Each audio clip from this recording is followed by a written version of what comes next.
Breaking news. Aghori వలలో చిక్కుకున్న శ్రీవర్షినికి ఎట్టకేలకు విముక్తి లభించింది. ఆమె కుటుంబ సభ్యులు నిరంతరం చేసిన ప్రయత్నాలు ఫలించాయి. అఘోరి ఫోన్లను ట్రేస్ చేసిన శ్రీవర్షిని కుటుంబ సభ్యులు వారిద్దరూ గుజరాత్ లో ఉన్నట్లు గుర్తించారు. గుజరాత్ పోలీసుల సాయంతో శ్రీవర్షిని అఘోరి వల నుండి విడిపించుకున్నారు. అక్కడి నుంచి బయటపడి మంగళగిరి బయలుదేరారు. అఘోరి నుంచి తనను బలవంతంగా తీసుకువస్తున్నారని మొదట్లో గగ్గోలు పెట్టిన శ్రీవర్షిని ప్రస్తుతం కుటుంబ సభ్యులతో కలిసి మంగళగిరి బయలుదేరింది. ఆమె మనసు మార్చేందుకు కుటుంబ సభ్యులు తీవ్రంగా ప్రయత్నం చేస్తున్నారు. మంగళగిరి తిరిగి వచ్చిన తర్వాత ఆమెకు కౌన్సిలింగ్ ఇప్పించే ఆలోచనలో కూడా ఉన్నట్లుగా తెలుస్తోంది. మరోసారి అఘోరి వద్దకు వెళ్లకుండా కుటుంబ సభ్యులైతే ప్రయత్నాలు చేస్తున్నారు.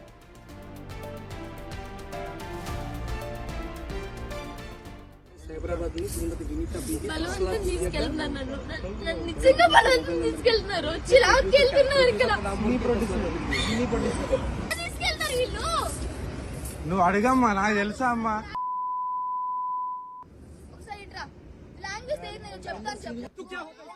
అఘోరి వలలో చిక్కుకున్న శ్రీవర్షినికైతే ఎట్టకేలకు విముక్తి లభించిందనే చెప్పాలి. ఆమె కుటుంబ సభ్యులు నిరంతరం చేసిన ప్రయత్నాలైతే ఫలించాయి. అఘోరి ఫోన్లను ట్రేస్ చేసి ఆమెను పట్టుకున్నారు.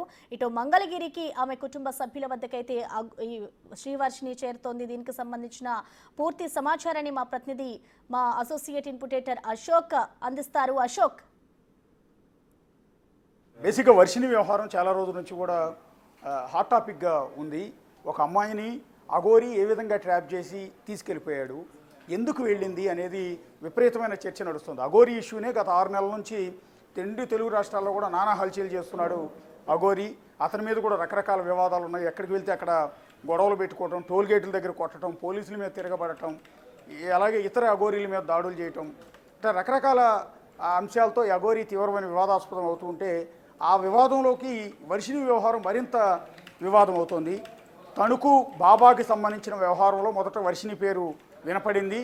సో అక్కడి నుంచి మొదలై చివరికి వర్షిని కుటుంబాన్ని కూడా వదిలిపెట్టి ఈ అఘోరి వెంట వెళ్ళిపోవటం. సో ఇప్పుడు ఏకంగా అఘోరి అమ్మాయిని తీసుకుని గుజరాత్ వరకు వెళ్ళిపోవటం, అక్కడ పోలీసుల సాయంతో వర్షిని తల్లిదండ్రులు తమ కూతుర్ని వెనక్కి తీసుకొచ్చే ప్రయత్నం చేయటం, ఇదంతా కూడా ఒక హల్చల్ అవుతుంది. అసలు అఘోరి దగ్గర ఏమి నమ్మి ఎందుకు వెళ్ళింది వర్షిని అనేది ఇప్పుడు వెరీ ఇంట్రెస్టింగ్గా ఉంది. ఓ పెళ్లి కావాల్సిన అమ్మాయి, చక్కగా బీటెక్ చదువుకున్న అమ్మాయి ఎందుకు అఘోరిని వెంట ఎందుకు వెళ్తోంది అనేది ఇక్కడ మనం చూడాల్సి ఉంటుంది. ఇక అఘోరి అమ్మాయిని పెళ్లి చేసుకున్నాడంటే ఇంకొక ప్రచారం జరుగుతుంది. సో ఇక్కడ అఘోరి మాత అని చెప్పుకుంటున్నాడు, అతను ఇంకొక అమ్మాయిని పెళ్లి చేసుకోవడం ఏంటి అనేది ఎవరికి కూడా అర్థం కాకుండా అదొక టోటల్గా ఇదొక మిస్టరీగా ఉంది.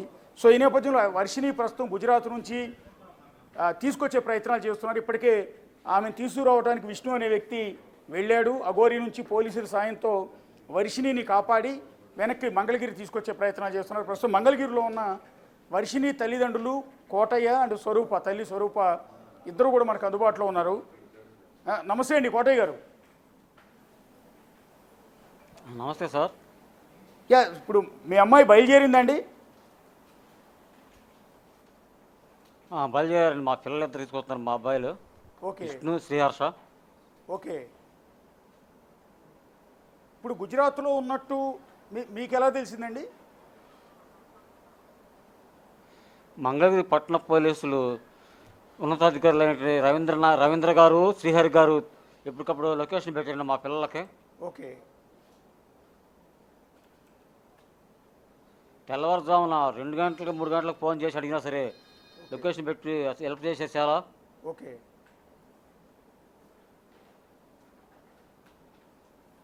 ఇప్పుడు మీ అమ్మాయి మళ్ళీ మీ దగ్గరికి వచ్చేస్తోంది. సో ఏమనిపిస్తున్నారు తల్లిదండ్రులుగా? అవును సార్. అంటే మీ అమ్మాయి వెళ్ళిపోయినప్పటి నుంచి కూడా మీరిద్దరూ బాధపడుతూ ఉన్నారు. ఇప్పుడు మీ అమ్మాయి తిరిగి మళ్ళీ మీ ఇంటికి వస్తుంది. వాస్తవంగా మా ఇంట్లో గ్యాస్ మీద రైస్ అన్నం వండి మా మిస్సెస్ వంట చేసి పిల్లలు వెళ్ళినాక మళ్ళీ నిన్న మొదలేసింది. నిన్న వంట చేత మొదలేసింది. నిన్న నుంచి అన్నం వండుతుంది ఇంట్లో. ఓకే. అప్పటి వరకు బయట తీసుకుని అల్పాహారంతో బ్రతకమే కానీ. ఓకే. ఇప్పుడు మా అమ్మాయి వచ్చిన అశాతిరేకంలో వంట చేస్తుంది ఇంట్లో. ఓకే. దీనికి మీ బిగ్ టీవీ వాళ్ళు చాలా సహకారాలు ఇచ్చారు మాకు. మొదట్లో పోలీసులు కేసు తీసుకుంటాక నిరాకరించారు. అలాంటిది మీ బిగ్ టీవీ యాజమాన్యం, రిపోర్ట్స్, ఈ అమ్మాయి యాంకర్ సాహిత్య, కెమెరామ్యాను, మన ప్రకాష్ గారు ఎంతో చాకచక్యంగా పోలీసులు ఒప్పించి ఎఫ్ఐఆర్ కట్టించారు కేసుని. ఓకే. అదేవిధంగా పోలీసులు కూడా ఆ పాప తిరిగి వస్తాకి చాలా సహాయ సహకారాలు ఇచ్చారు. ఓకే. ఒకసారి అంటే స్వరూప్ గారు, మా పాప అసలు ఒక్క నిమిషం అండి, మీ భార్యతో ఒకసారి మాట్లాడతాం. అమ్మ, ఇప్పుడు మీ బిడ్డ మళ్ళీ మీ దగ్గరికి వస్తుంది. ఇప్పుడు అమ్మాయి ఏమంటుందంటే, అక్కడ గుజరాత్లో మాట్లాడిన వీడియో కూడా విన్నాం, నేను మేజర్ని, నా ఇష్టం వచ్చినట్టు నేను వెళ్ళిపోతాను అని. సో ఇప్పుడు ఇవాళ రేపో మీ ఇంటికి వచ్చేస్తుంది మళ్ళీ మీ అమ్మాయి. రేపొద్దున మరొకసారి అఘోరీతో వెళ్ళిపోదన్న గ్యారంటీ కూడా ఉండదు. మరి మీ బిడ్డను ఎలా కాపాడుకుంటారు అతని దగ్గరికి వెళ్లకుండా? కంపల్సరీ మేము కాపాడుకుంటామండి. ఆ పిల్లకి వశీకరణ చేసి మరుగుమందు పెట్టారండి. ఆ మరుగుమందు కక్కించుకుని వశీకరణ పూజలు మేము కేరళ తీసుకెళ్ళి పిల్లకి పూజలు చేపించుకుంటామండి. పిల్లని వదిలే ప్రసక్తే లేదండి. తేప జాగ్రత్తగా చూసుకుంటామండి. ఇప్పుడు అఘోరీ ట్రాప్ చేసి మీ అమ్మాయిని తీసుకెళ్ళాడా, మీ అమ్మాయి ఇష్టపూర్వకంగా వెళ్ళింది అతనితో పాటు? అఘోరీనే ట్రాప్ చేశాడండి. ఆమె నీ ఇష్టపూర్వకంగా కాగితం రాసేసి నేను మేజర్ని, నాకు రైట్స్ ఉండి నేను నా ఇష్టపూర్వకంగా వెళ్తున్నా అని కాగితం రాయమని ఫోన్లో మాట్లాడే ఆడియో మాకు దొరికిందండి. పాప ఫోన్ లాక్కుని మేము ఇక్కడ పెట్టాము. దాని నుంచి మేము రికార్డు తీసామండి. అసలు ఆమె ట్రాప్ చేసి నువ్వు ఇట్లా పోలీసులకి నేను మేజర్ అని చెప్పి వచ్చేయమన్న ఆడియో కాల్ మాకు దొరికిందండి. ఇప్పుడు అసలు అందరికీ అర్థం కాని విషయం ఏంటండి, హలో, ఇప్పుడు అందరికీ అర్థం కాని విషయం ఏంటంటే, ఈ అఘోరీ అసలు మీ ఫ్యామిలీకి ఎట్లా కనెక్ట్ అయ్యాడు? మీకు ఎలా తెలుసు అతను అనాలో ఆమె అనాలో కూడా అర్థం కావట్లేదు. అవునండి, వాడు అటు ఇటు కాని మనిషి. ఓకే. ఆయన టోల్గేట్ దగ్గరకు వచ్చి పోలీసులను కొడుతూ అలసలు చేసే టైంలో పాప చూడటానికని వెళ్ళిందండి. ఓకే. వెళ్ళిన టైంలో ఆమెకి గుడ్లు తీసేస్తే గుడ్లు వేసి అట్లా ఉండకూడదు, రాజేష్ అఘోరి మనుషులుగా ఆమెకు పరిచయం అయ్యారండి. ఓకే. అప్పటికే పాప రాజేష్ అఘోరి దగ్గర 2 సంవత్సరాలు దీక్ష తీసుకుని ఉండటం వల్ల వెళ్ళటం జరిగిందండి. ఓకే. జరిగేసరికి ఆమె అక్కడి నుంచి వచ్చేసినాక ఫోన్ నెంబర్ తీసుకుందంటండి పాపది. అట్లా కాంట్రాక్ట్లో ఉండి పాపని డ్రాప్ చేసిందండి. ఇప్పుడు అఘోరీ మీ ఇంట్లో ఉంది కదా కొన్నాళ్ళు? ఉంది సార్. అంటే ఎలా చేశారు మీరు? అంటే అఘోరీ ఆ రోజు జనసేన పవన్ కళ్యాణ్ ఆఫీస్ ముందు ధర్నాలు అవి చేస్తే పోలీసులు అరెస్ట్ చేశారు. ఆ టైంలో మీ ఇంటికి వచ్చిందని చెప్తున్నారు. అవును సార్. మీరు ఎలా అనుమతించారు ఆమెను ఇంట్లోకి? ఆ టైంలో కారు చెడిపోయిందని ఏడ్చి మమ్మల్ని రిక్వెస్ట్ చేసిందండి, మా పిల్లల్ని, మా అబ్బాయిలని ఇద్దరిని. ఓకే. రిక్వెస్ట్ చేస్తే అప్పుడు పాప కాడ ఉండి అమ్మ ఏడుస్తుంది కదా, ఎవరైనా బాధ ఒకటే కదా, ఒక్క నైట్ కొంచెమని బతివిలాడిందండి పాప. ఓకే. బతివిలాడేసరికి మేము తీసుకొచ్చామండి. తీసుకొచ్చినాక పిల్లకి మాయ మాటలు చెప్పి అయ్యి అంత డబ్బు ఉంది, ఎంత డబ్బు ఉంది, అక్కడికి వెళ్తే అంత ఎంజాయ్ చేయొచ్చు, ఎంత ఎంజాయ్ చేయొచ్చు, నీకు అన్ని ఎవరాయని చేస్తాను, చెక్ పవర్ ఇస్తాను, అవి పెడతాను, ఇవి పెడతాను మాయ మాటలు చెప్పి మళ్ళీ రెండోసారి రావటం జరిగిందండి. ఓకే. ఎన్ని రోజులు ఉందండి మీ అఘోరీ? రెండోసారి వచ్చినాక మీ ఇంట్లో అఘోరీ ఎన్ని రోజులు ఉందండి? ఫస్ట్ టైం వచ్చినప్పుడు 2 రోజులు ఉందండి. సెకండ్ టైం వచ్చినప్పుడు 5 రోజులు ఉందండి. అప్పుడు ఆమెకి మాకు గొడవ వచ్చి ఆమె బట్టలు మేము బయటకు తీసివేయటం జరిగిందండి. జరిగితే అమ్మ ఒక రోజు ఉండి వెళ్ళిపోద్ది అని పిల్లలు రిక్వెస్ట్ చేసేసరికి ఒక్క రోజు ఉంచుకుని పంపించేసామండి. అంటే మీ ఇంట్లో ఉన్న కొద్ది రోజుల్లోనే మీ అమ్మాయి వర్షిణిని ట్రాప్ చేశాడు అనుకోవచ్చా? అవునండి, కొద్ది రోజులే వర్షిని ట్రాప్ మా ముందులే ముద్దులు పెడతాం, మా ముందులే ఆ పిల్ల మీద పడుకోవటము, పిల్లని అట్ట నొక్కటం చేయితే నేను అరిశానండి. అంత పిచ్చొస్తే పెళ్లి చేసుకో మా అమ్మ పెడతామంటే ఆ ఏం ముద్దులు, ఏంటి ఆ ఎంగిలు తినిపించడం ఏంటి, నీవేంటి, నువ్వు అవతారం ఏంటి, నువ్వు నిమిషం ఉంటే ఆ కీళ్ళేదని నేను అరిశానండి. అరిసి అల్లగొట్టేసామండి. మరి అప్పుడు మీ అమ్మాయి ఏమనేది కదా అతన్ని? సో ఆమె మాకు కూడా మా అమ్మాయి ఫస్ట్లో చేతరించుకుందండి. ఇవేంటి అవతారం ఏంటి, ఇట్లా ఆపదలో ఉందని రప్పిస్తే ఇట్లా చేస్తుందండి అని ఫస్ట్ చిరాకు పడిందండి. ఓకే. ఆ చిరాకు పడిన 2 రోజుల్లోనే పసర్లు పూసి వశీకరణ ముందు పెట్టేసేసరికి పిల్ల ఆ మైకంలో పడిపోయిందండి. అంటే అంటే ఈ రోజుల్లో కూడా ఇంకా వశీకరణ యంత్రాలు లేకపోతే ఈ ప్రయోగాలు, మందు పెడితే లొంగిపోవటాలు ఇవన్నీ జరుగుతాయని నమ్ముతున్నారమ్మా మీరు? ఉండయంటండి, మేము పూజారిని కనుక్కున్నామండి, నమ్ముతున్నామండి. అవన్నీ అంటే విష్ణుమాయ టెంపుల్లో కేరళలో ఓకే అపాయింట్మెంట్ తీసుకుంటే ఆయన పూజారి గారు మాకు లైవ్లో చెప్పారండి, ఖచ్చితంగా పిల్ల మీద వశీకరణ జరిగింది, కడుపులో మరుగుమందు ఉంది, మీరు కక్కించుకుని ఇక్కడ తీసుకురండి కేరళ అన్నారండి. మేము ఆల్రెడీ 10,000 రూపాయలు కట్టామండి, వెళ్తాకి సిద్ధంగా ఉన్నామండి. ఓకే, అంటే ఇప్పటికీ నమ్ముతూనే ఉన్నారు వశీకరణ ప్రయోగం చేశాడు మీ మీద అని? నమ్ముతున్నా. పాప అసలు నేను మా తల్లిదండ్రులు డాడీ డాడీ మమ్మీ మమ్మీ అంటూ ఉండే పాప ఆమె వెనకాల పడి అట్లా మారిపోయిందంటే మాకు ఖచ్చితంగా వశీకరణేనండి. ఖచ్చితంగా మా బిడ్డ అట్లా చేయదండి. మా తమ్ముడు లేని అన్న లేని నిమిషం ఉండదండి. అలాంటి పిల్ల వచ్చిన 4 రోజుల్లోనే అట్లా మారిపోయిందంటే ఖచ్చితంగా వశీకరణే. ఆ మాయని ఆ క్షుద్ర పూజలేనండి. క్షుద్ర పూజలే చేశాడు. క్షుద్ర పూజలే చేశాడండి. అంటే ఇప్పుడు మొన్న ఒక వీడియో వచ్చిందండి, సోఫాలో బహుశా మీ అబ్బాయి విష్ణు అనుకుంటాను, అతను పడుకునుంటే అతని మీద ఈ అఘోరి బైక్ చాలా అసభ్యంగా ఉంది ఆ వీడియో అంతా కూడా. పక్కన మీరే కూర్చుని ఉన్నట్టున్నారు మంచం మీద. అవునండి, అసలు అట్లానే చేసేదండి. అవునండి, అట్లానే చేసేదండి. పిల్లల బొగ్గల కొరక బొగ్గలు బాగుండే లాగా ఓకే ఎక్కలెక్కలుగా ఎర్రగా అసలు ఆమెకు ఆడపిచ్చండి. ఆడపిల్లలు అంటే పిచ్చండి. ఆమె చాలా దౌర్భాగ్యరాలండి. అసలు ఆమె అఘోరి మాతే కాదండి, ఫేక్ అండి. అంటే అఘోరి మగాడు కాదు, మహిళ కూడా కాదు, బేసిక్గా ట్రాన్స్జెండర్ అని చెప్తూ ఉన్నారు. సో అలాంటి ఆమె ఇప్పుడు మీ అమ్మాయితోనూ అలాగే ప్రవర్తించింది అంటున్నారు, మీ అబ్బాయి విష్ణుతో కూడా అలాగే ప్రవర్తిస్తుంది కదా, మగ ఆడ ఇద్దరితో కూడా. అవునండి. అప్పుడు మీ అబ్బాయి మీద అట్లా ఆ రకంగా సోఫాలో ప్రవర్తిస్తున్నప్పుడు మీరు తిట్టడం అదేం చేయలేదా? అరిచామండి, తిట్టానండి. బ్యాగ్ బయటకి విసిరేస్తే దండం పెట్టి ఏడిసి వెళ్ళిపోయి, నేను భవానీ గాడి దగ్గరికి వెళ్ళిపోయి మళ్ళీ మాకు ఫోన్ చేస్తే రేతు పూట ఏడకెళ్ళను ఇట్ట పంపించేసారని ఏడిస్తే మళ్ళీ తీసుకొచ్చామండి. ఆ రేతు నుండి వెళ్ళిపోయిందండి. ఇప్పుడు మీ పాప బీటెక్ చదివారండి? అవునండి, బీటెక్ సెకండ్ ఇయర్ అండి. ఇప్పుడు పాప బీటెక్ సెకండ్ ఇయర్ చదువుకుంటోంది అండ్ దాన్ని ఒక ఛానల్లో కూడా పనిచేసిందట కదా అమ్మాయి, రిపోర్టర్గా. అవునండి, సుమన్ టీవీలో 4 రోజులు చేసిందండి. ఓకే, నెల 18 రోజులు చేసిందండి. చేసేసరికి అంతలోకి దరిద్రం వెనకాలేసరికి అది జాబ్ కూడా దీనివల్ల మానేసి ఇటు వెళ్ళిపోయిందండి. ఇప్పుడు చదువు కూడా ఆపేసింది బీటెక్.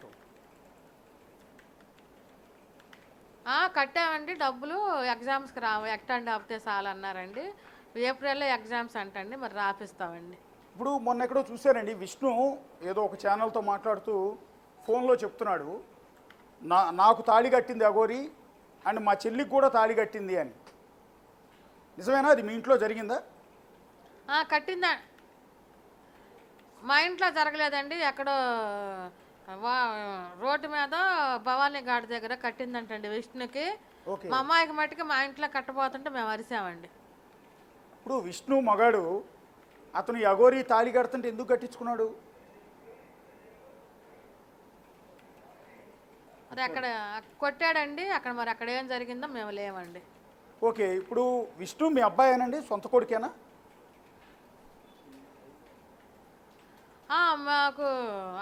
మాకు మా ఆయనకి జాబ్ పోయిన టైంలో మా పిల్లలిద్దరూ అక్కడ విష్ణు దగ్గర పనిచేశారండి.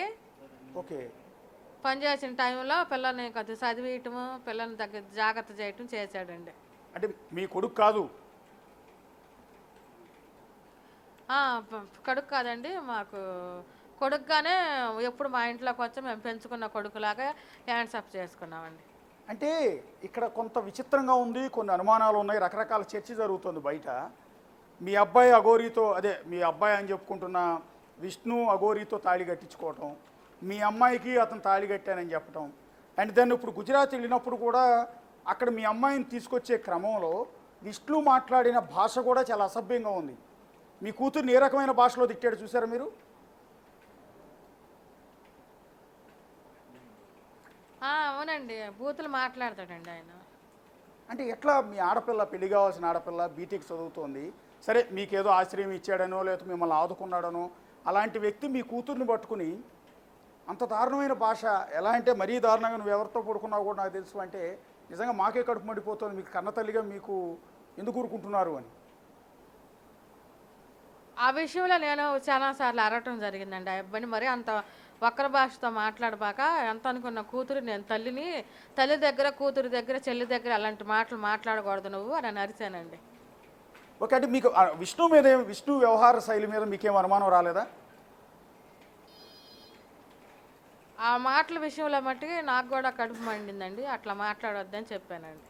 సో ఇక్కడ ఇంకోటండి, ఇప్పుడు అమ్మాయి ఏమంటుందంటే నేను మేజర్ని, నా ఇష్టం వచ్చినట్టు వెళ్ళిపోతాను అని అంటుంది. మరి ఏం చేస్తారు అంటే రేపొద్దున మళ్ళీ మీ బిడ్డను కాపాడుకోవాలి అంటే ప్రతి నిమిషం మీ కూతుర్ని కాపలా కాయాల్సిన పరిస్థితి వస్తుంది. కాస్తామండి. నేను పని మానేసి ఆ పిల్ల దగ్గరే ఉంటానండి. ఇంకా నేను కాకుండా మా అక్కాయి ఉందండి, మా బావ పిల్లలు ఉన్నారండి, వాళ్ళు కూడా ఉంటారండి. అందరం కలిసి ఎక్కడికి వెళ్ళనీకోకుండా ఆ మందుల పవర్ దిగేదాకా 1 సంవత్సరం పాటు మేము దగ్గరుండి సెక్యూరిటీ ఇవ్వగలుగుతామండి. అంటే ఆమె చూపించాల్సింది మీరు అన్నట్టు కేరళలో ఉన్న ఎవరో పూజారి దగ్గరకో స్వామి దగ్గరకో తీసుకెళ్ళి మరోసారి మీరు క్షుద్ర పూజలు చేయటమో, వశీకరణ యంత్రం చేశాడని మీరు నమ్మటం. అంటే మేము యాజ్ ఏ మీడియా తరఫున చెప్తున్నాము, మిమ్మల్ని రిక్వెస్ట్ చేస్తున్నాం, ఒక కన్నతల్లిగా మీ బాధ మాకు తెలుసు కాబట్టి చెప్తున్నాం, వాటిని నమ్మొద్దని చెప్తున్నామమ్మా మేము. మీకు ఎప్పటికి కూడా అలాంటివి లేవు. ఒకళ్ళ మీద ఆకుపసరలు ఇస్తే వాళ్ళు వశీకరణం అయిపోవటం, లేదా వశీకరణ విద్యను ప్రయోగించడం, ఇవన్నీ మూఢనమ్మకాలమ్మా. మీకు చెప్పే ప్రయత్నం చేస్తున్నాం.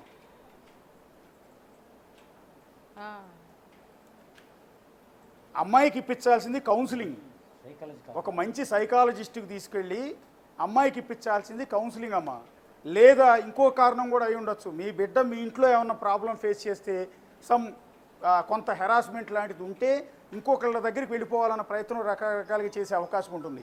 అదేంటో ఒక కన్నతల్లిగా మీరు మీ కూతుర్ని పక్కన కూర్చోబెట్టుకుని మాట్లాడితే మీకు అన్నీ తెలిసే అవకాశం ఉంటుందమ్మా. మాట్లాడతాను సార్, ఖచ్చితంగా సైకాలజిస్ట్ దగ్గరనే కలుస్తామా, అక్కడిక్కడ తీసుకెళ్తాం సార్.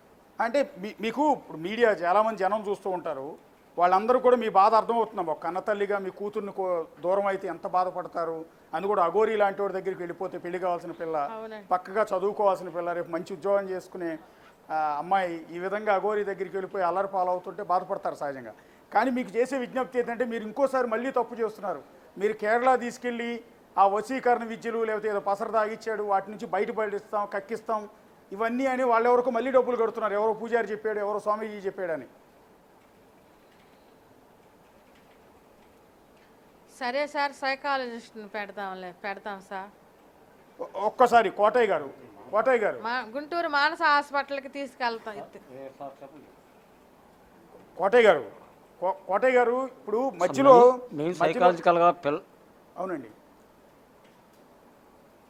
అవును చెప్పండి సార్. చెప్పండి అండి. మీరు చూపించాల్సింది సైకాలజిస్ట్కి, మేము ఏమంటామంటే మళ్ళీ మూఢనమ్మకాలు తీసుకెళ్తున్నారు. నేను సైకాలజికల్గా చూపిద్దామని గుంటూరు వరల్డ్ క్లబ్ రోడ్లో హాస్పిటల్ రోడ్లో మానస హాస్పిటల్ అని ఉందండి. ఓకే, ఆ మానస హాస్పిటల్ డాక్టర్ దగ్గర సైకాలజికల్గా చూపించి కౌన్సిలింగ్ ఇప్పిద్దాం పాపకి. ఓకే, అదేవిధంగా ఈటీవీలో వచ్చిద్దండి ఇది కథ ప్రోగ్రాంలో డాక్టర్ కళ్యాణ్ చక్రవర్తి గారు ఉండరు, ఆయన దగ్గర అపాయింట్మెంట్ తీసుకుని ఒకసారి కౌన్సిలింగ్ ఇప్పిద్దాం చూస్తున్నాం సార్. అది మంచి ఆలోచన అండి. మీరు మళ్ళీ కేరళలో ఎవరో స్వామీజీకి 10,000 రూపాయలు కట్టాము, అక్కడికి తీసుకెళ్ళి ట్రీట్మెంట్ ఇప్పిస్తామంటున్నారు మీరు.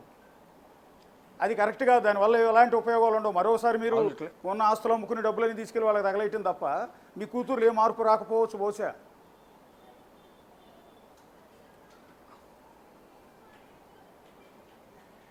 ఎగ్జాక్ట్లీ 99% సైకాలజికల్గా ట్రీట్మెంట్ ఇప్పిస్తామండి డాక్టర్ గారు.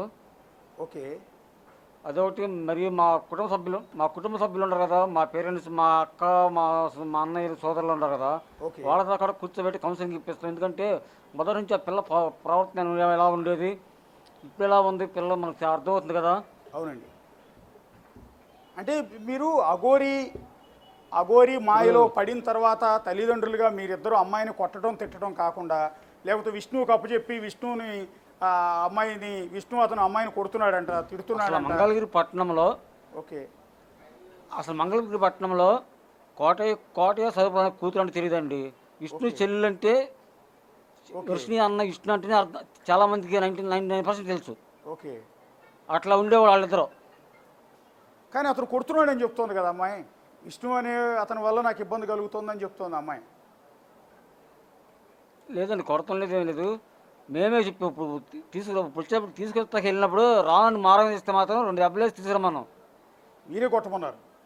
అసలు ఈ అఘోరం మాకేం దొరుకుతాయండి. అఘోరం మాకు తగిలేదు కాదు. మా పాప కాలేజీ వచ్చినాక ఈ జనసేన ఆఫీస్ దగ్గర అవునండి. టోల్గేట్ దగ్గర హల్చల్ చేస్తుంటే ఈ అఘోర పోలీసులను కొడుతూ న్యూస్ రిపోర్ట్స్ని కొడుతూ ఇలా చేస్తుంటే అప్పుడే 2 వీలర్ కాలేజీ నుంచి వచ్చింది. నేను వెళ్తాను పప్పా చూసొస్తానంటే అప్పుడు వెళ్ళింది.